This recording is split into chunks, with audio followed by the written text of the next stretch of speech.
Olá, eu sou o professor Lucas Neto. Sejam bem-vindos a mais um programa Escola Bíblica no seu lar. Hoje nós vamos estudar a lição de número 8, que tem como título A Comunicação na Família. Dentro deste tema, nós vamos falar sobre 3 assuntos. E o primeiro deles será o fruto do Espírito na comunicação. Em segundo lugar, vamos falar sobre boa comunicação. E em terceiro lugar, vamos falar sobre a arte de ouvir. Vamos então dar início à nossa aula de hoje. Item número 1. O fruto do Espírito na comunicação. O exercício da amizade verdadeira em família. Ser um amigo exemplar de seu próximo e principalmente de seus familiares perpassa por uma excelência moral e pelo amor de Deus, e tanto um como o outro só podem ser exercidos por um ser humano se ele desenvolver em si o fruto do Espírito Santo em sua totalidade das nove virtudes espirituais, a saber. Gálatas, capítulo 5, versículo 22 a 25 diz: Mas o fruto do Espírito é amor, alegria, paz, longanimidade, benignidade, bondade, fidelidade, mansidão, domínio próprio. Contra estas coisas não há lei. Portanto, o fruto do Espírito são 9 virtudes que estão no cristão, ou seja, o cristão deve desenvolver estas virtudes para ter uma vida cristã exemplar e, com isso, viver em perfeita harmonia em sua família. Então, vamos aqui falar sobre cada virtude dessa. Primeiro, o amor. É o amor incondicional, capaz de amar até mesmo os próprios inimigos. Em segundo lugar, a alegria. É a alegria que independe das circunstâncias, sejam boas ou ruins, que vivemos, sendo esta alegria de caráter permanente por ter sido alcançado pela graça da salvação em Jesus Cristo. Em terceiro lugar, a paz. É a paz caracterizada de forma tridimensional, na dimensão vertical, paz com Deus, na horizontal, a paz com o próximo e em profundidade, a paz consigo mesmo. Como quarta virtude deste fruto do Espírito, nós temos a paciência. A paciência se reflete na capacidade de suportar as perseguições e incompreensões dos outros. Como quinta virtude do fruto do Espírito, a benignidade. A benignidade é a capacidade de ser gentil para com os outros, ou seja, demonstrar delicadeza em todas as ações com relação ao próximo. Em sexto lugar, ou sexta virtude do fruto do Espírito, a bondade. É a capacidade de praticar o bem a todos, sem qualquer interesse particular ou recompensa. Em sétimo lugar, a fidelidade, que é a virtude que, através de atos e práticas, o cristão demonstra ser fiel a Deus e ao próximo, independentemente das circunstâncias. Como sétima virtude, como oitava virtude, melhor dizendo, a mansidão, é a virtude de, em meio a verdadeiras situações desagradáveis e de perturbação, a pessoa se mantém serena e pacífica, a mansidão. E como última virtude e nona virtude, nós temos o domínio próprio, que é a virtude de controlar as paixões da carne ou evitar palavras e atos que não corroboram com a vontade de Deus. Mas, dentro da família, nas suas relações sociais, especificamente de comunicação e também de convivência, deve haver o perdão como a principal base da resolução de conflitos, para que haja comunicação na família. E nós vamos iniciar falando de perdão, definindo o que é perdão divino. Podemos definir o perdão divino como uma atitude do infinito amor e misericórdia de Deus que esquece e nem leva em conta a transgressão humana aos preceitos da lei divina e da vontade de Deus. Isto, se verdadeiramente o pecador se arrepende dos seus pecados, crê no Evangelho de Cristo e se converte com mudança de vida para a sua própria salvação e vida eterna. Ficando assim o pecador livre da morte espiritual e condenação eterna advinda do pecado. Características do perdão divino. Em primeiro lugar, o perdão divino é uma exclusiva prerrogativa do Senhor. Perdoar pecados para a salvação e vida eterna é exclusiva prerrogativa do Senhor Jesus, pois foi Ele quem morreu na cruz do Calvário e ressuscitou ao terceiro dia em favor do perdão dos pecados de toda a humanidade de geração a geração. Em segundo lugar, esse perdão divino, ele é gratuito. O perdão divino é gratuito e, como já mencionamos, está imperativamente vinculado ao sacrifício de Cristo na cruz do Calvário. Atos, capítulo de número 13, versículos 38 e 39, diz assim a palavra do Senhor. Atos 13, 38 e 39. Tomai, pois, irmãos, conhecimento de que se vos anuncia remissão de pecados por intermédio deste, ou seja, por intermédio de Jesus, e por meio dele, todo o que crê é justificado de todas as coisas das quais vós não pudestes ser justificados pela lei de Moisés. É gratuito. Em terceiro lugar, este perdão divino, ele é recebido quando temos uma verdadeira conversão. Os efeitos da salvação e vida eterna são efetivamente consumados quando ocorre um verdadeiro arrependimento do pecador e a crença em Jesus como Salvador e Senhor, ratificada na conversão de vida da pessoa perdoada. Atos, capítulo 2, versículos de número 36 a 42, diz assim a palavra do Senhor.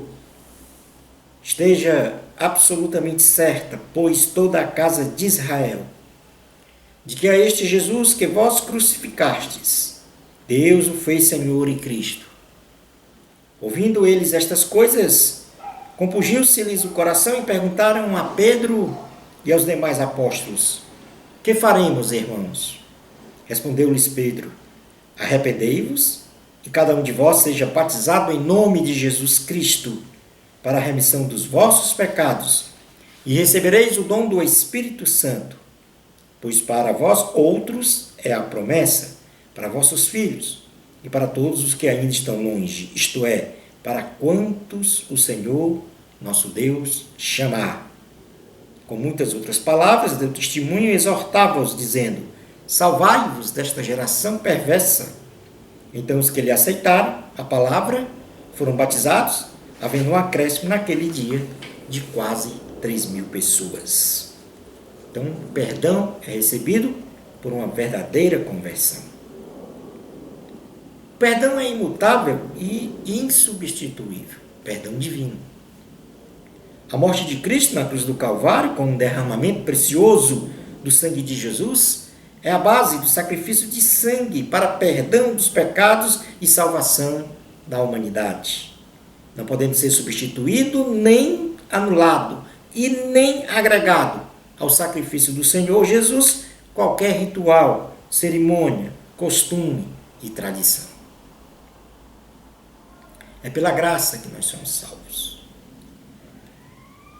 Em quinto lugar, o perdão divino é um ato de amor. O perdão de Deus aos homens foi dado com a essência do amor. E por isso, temos que ter este comportamento de amar a todos de forma incondicional. Portanto, são 5 as características do perdão divino. Em primeiro lugar, exclusiva prerrogativa do Senhor. Segundo lugar, é gratuito. Terceiro lugar, recebido por uma verdadeira conversão. Quarto lugar, é imutável e insubstituível. Em quinto lugar, é um ato de amor. Mas vamos falar agora um pouco sobre a questão do perdão humano. E nós estamos falando de perdão porque isso é necessário nas relações sociais. É necessário esse entendimento, esta compreensão nas relações sociais, principalmente em família, para uma boa comunicação entre os seus membros. Definindo o perdão humano, é uma atitude de amor ao próximo, contrária à vontade da natureza humana, na qual o homem, em relação a outro, esquece-se da ofensa que lhe foi causada, comprovada pela liberação do perdão. Vamos ver neste momento as características do perdão humano. Em primeiro lugar, o perdão humano ele promove a reconciliação entre as pessoas. O perdão divino ele deve ser imitado pelo homem em relação ao perdão liberado para outra. Ou seja, ele deve ser imitado, o perdão divino ele tem que ser imitado pelo homem. Do mesmo jeito que Deus perdoa de forma incondicional, o homem também deve perdoar.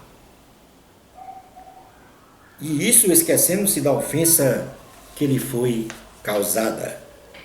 No Evangelho do Senhor Jesus, segundo escreveu Lucas, em seu capítulo de número 17, versículos 3 e 4, diz assim: acautelai-vos. Se teu irmão pecar contra ti, repreende-o. Se ele se arrepender, perdoa-lhe. Se por 7 vezes no dia pecar contra ti, e 7 vezes vier ter contigo, dizendo, estou arrependido, perdoa-lhe. É a ordenança do Senhor. Como segunda característica, tem como fonte o Espírito Santo para ser exercido. Significa que a natureza humana ela é contrária à liberação de perdão a outrem. E se o indivíduo não é presidido pelo Espírito Santo, ele não terá capacidade espiritual de liberar perdão, sobrepondo a vontade humana. Como terceiro ponto, a prática do perdão humano é para a obtenção do direito de perdão divino. Não podemos nos reconciliar com Deus se não temos a capacidade de perdoar alguém que nos ofendeu. Como podemos experimentar o amor de Deus em nos perdoar se não queremos perdoar o nosso próximo? Pois aquilo que queremos que nos faça, devemos também fazer a outrem. No Evangelho do Senhor Jesus, segundo escreveu Mateus, capítulo 7, versículo de número 12, diz assim a palavra do Senhor: tudo quanto, pois, quereis que os homens vos façam, assim fazei, vós também a eles, porque esta é a lei e os profetas. Portanto, se queremos o perdão divino, temos também que ter a capacidade de liberar o perdão humano. Mas a natureza humana é contrária a este ato. Portanto, precisamos do Espírito Santo no nosso ser para realizar este sublime ato do perdão que elimina todo e qualquer tipo de conflito e restabelece os relacionamentos saudáveis, quer seja em família ou não. Mas o que não é perdão? Vamos estabelecer aqui agora o que o perdão não é. Em primeiro lugar, equivocadamente, muitas pessoas tipificam o perdão como uma atitude de condescendência com erros, com ato de medo, como um ato de medo em relação ao transgressor, como fragilidade sentimental humana, enfim, como covardia e outros adjetivos pejorativos dos valores humanos. Isto é, muitas pessoas acham que o ato de perdoar é uma condescendência com erro, ou que existe um medo e por isso a pessoa perdoa em relação ao transgressor, ou que isto é feito mais pela emoção, é uma fragilidade humana, ou covardia. Vamos mencionar o que o perdão ele não é. Primeiro de tudo, o perdão ele não é um ato de humilhação, mas de exaltação de quem perdoa. José do Egito, após ter sido maltratado, abandonado e vendido pelos seus irmãos, chegou ao auge do exercício de governo no Egito. No primeiro momento, deixou-se levar pelo sentimento de vingança contra os irmãos, entretanto, apesar de ter todo o poder, não os matou. E nem se vingou, mas liberou o perdão, se reconciliando com eles. E assim, como aparentemente se poderia pensar pelos valores humanos, que ele teria se humilhado, na verdade, ele demonstrou, como homem de Deus, a sua justiça, como a imagem do caráter do Senhor Jesus e promoveu a continuação do plano de Deus para a nação de Israel. Então, observe que em família, José, apesar de ter sido maltratado pelos seus irmãos, desprezado pelos seus irmãos, pela natureza humana, ele pensou em se vingar, mas como ele era um homem de Deus, ele perdoou. A família foi preservada, o plano de Deus foi preservado através do perdão. O perdão não é um ato de injustiça ou de impunidade, mas de justiça. O ladrão chamado Dimas se arrependeu de seus pecados e reconheceu Jesus como seu Salvador e Senhor, então foi perdoado por Jesus. Entretanto, apesar do perdão, sofreu as sequelas de seus pecados na cruz e morreu. Jesus não tirou ele da cruz para livrá-lo daquela punição dos homens, mas lhe deu perdão para viver numa dimensão eterna muito melhor. Na realidade, a justiça foi feita. Ele foi condenado àquela sentença e a sentença foi executada ao ladrão Dimas. Mas por causa do arrependimento e de ter recebido o perdão do Senhor, ele foi agraciado com a vida eterna. O perdão não é um ato de fraqueza, mas sim de fortaleza espiritual. Estevão, servo de Deus, estava sendo agredido pelos membros do Sinédrio. E então viu os céus abertos e a glória do Senhor Jesus. E ao ser apedrejado, caminhando para a morte, liberou o perdão, demonstrando então fortaleza espiritual. O perdão não é um ato de inferioridade, mas de igualdade. A mulher adúltera, flagrada em adultério, teria como condenação a morte por apedrejamento. Entretanto, Jesus demonstrou que todos somos iguais e assim como precisamos do perdão, devemos, num ato de grandeza, reconhecer não ser melhor do que ninguém e também perdoar. O Senhor Jesus disse: aquele que não tiver pecado, que atire a primeira pedra. E naquele momento, demonstrou que todos eram iguais na condição de pecador àquela mulher. E Jesus perdoou. Como tal, os homens também devem perdoar.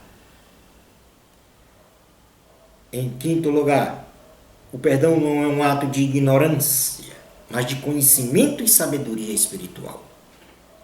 Jesus, na cruz do Calvário, libera definitivamente o perdão para todos aqueles homens que não sabiam o que estavam fazendo ao matar o Salvador e Senhor de toda a humanidade, pois eles não tinham conhecimento e nem sabedoria para compreender o reino de Deus.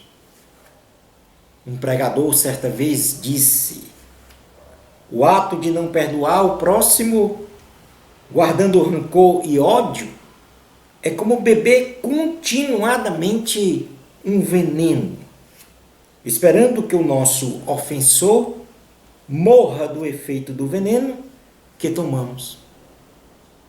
Esta atitude de não perdoar nos mata física e espiritualmente.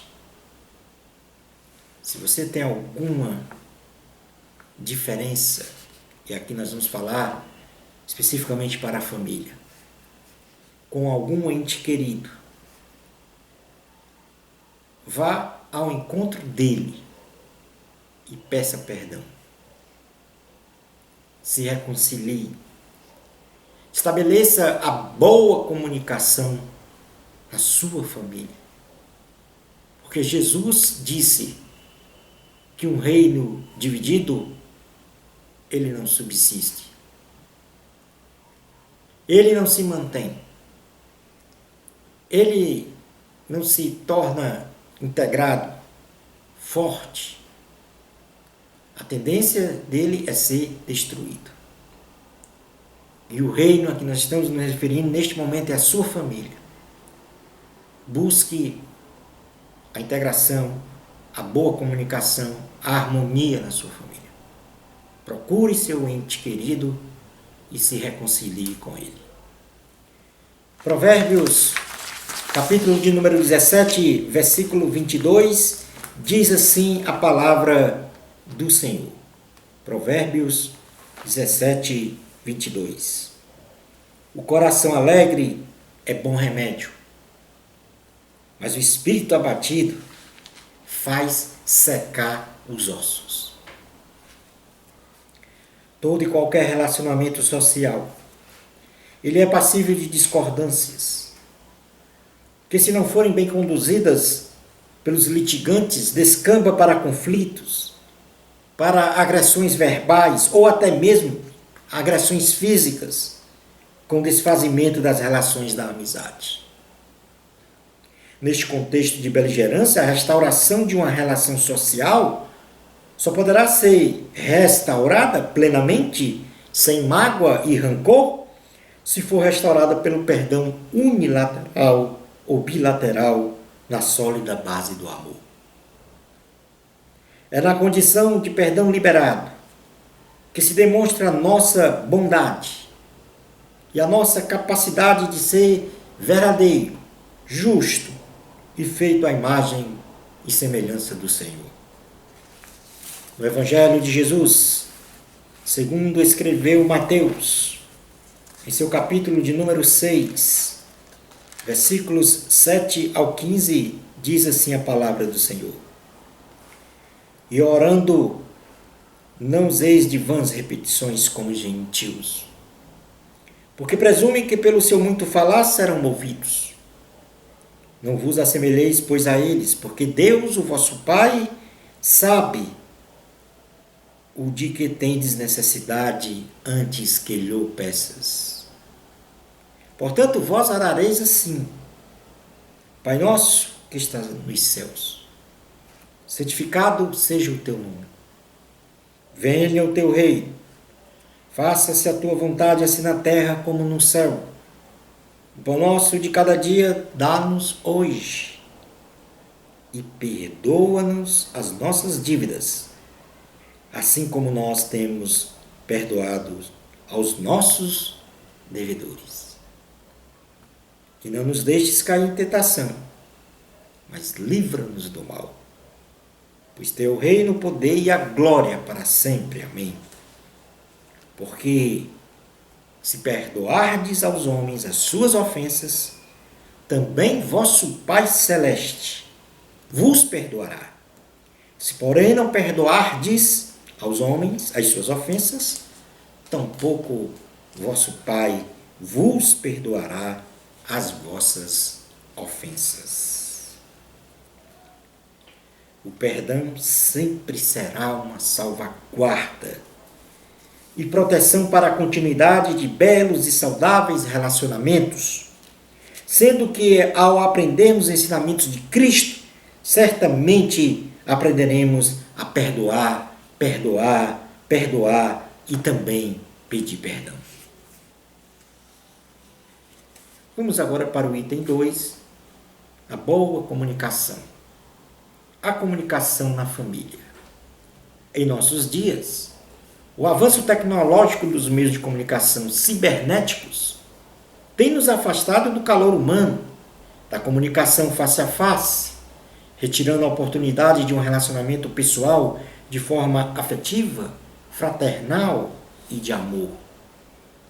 A falta de comunicação traz conflitos internos substanciais que prejudicam o relacionamento em família, convergindo muitas vezes para a ruptura dos laços familiares. No âmbito da família, sempre existirão conflitos, falta de comunicação, e independentemente de causas, motivações e interesses, todos devem ser tratados à luz da palavra de Deus. Para sempre vencer conflitos na família, a base do lar deve estar em Jesus Cristo, porque Deus é amor. A comunicação inteligente, respeitosa e harmoniosa é importante na família, pois uma comunicação fora desse padrão pode dar vida ou morte a um relacionamento. Leamos Provérbios, capítulo de número 18, versículo 21. Diz assim a palavra do Senhor. Provérbios 18, versículo de número 21. A morte e a vida estão no poder da língua. O que bem a utiliza, come do seu fruto. Provérbios 25, 11, diz assim a palavra do Senhor: como maçãs de ouro em salvas de prata, assim é a palavra dita a seu tempo, falar no momento certo. Precisamos aprender a falar com mais amor e ouvir com mais atenção. Provérbios 18, 13 diz assim a palavra do Senhor: responder antes de ouvir é estultícia e vergonha. Tiago, capítulo de número 1, versículo 19, diz assim a palavra do Senhor: sabeis estas coisas, meus amados irmãos. Todo homem, pois, seja pronto para ouvir, tardio para falar, tardio para se irar. Temos que ouvir e falar no tempo certo. Em segundo lugar, para uma boa comunicação em família, precisamos aprender a elogiar com mais generosidade. Em terceiro lugar, precisamos aprender a perdoar com mais compaixão. E precisamos, em quarto lugar, aprender a cultivar um relacionamento de intimidade com Deus. A família tem que ser presidida pelo Espírito Santo, para que haja boa comunicação. Passemos agora ao item 3 da lição, que fala sobre a arte de ouvir. Na sociedade judaica, mais especificamente na época dos patriarcas, a comunicação entre pais e filhos era realizada de forma exclusivamente verbal, onde os ensinamentos eram ministrados de geração a geração, que culminava em um só pensamento de reconhecer Jeová como o único Deus. Isto significa que havia uma perfeita harmonia entre os emissores, ou seja, aqueles que falavam, e os receptores, isto é, aqueles que ouviam, de forma recíproca entre pais e filhos. Pais, escutem os filhos. Filhos, escutem os pais. Um exemplo clássico de uma eficaz comunicação em família que resultou numa obediência irrestrita dos filhos aos pais em várias gerações foi a da família dos Recabitas. Jonadab, filho de Recabe, instrui aos seus filhos a não beberem vinho e que também morassem em tendas em todos os seus dias de vida. Então, o patriarca da família ordena: não bebam vinho e vivam em tendas.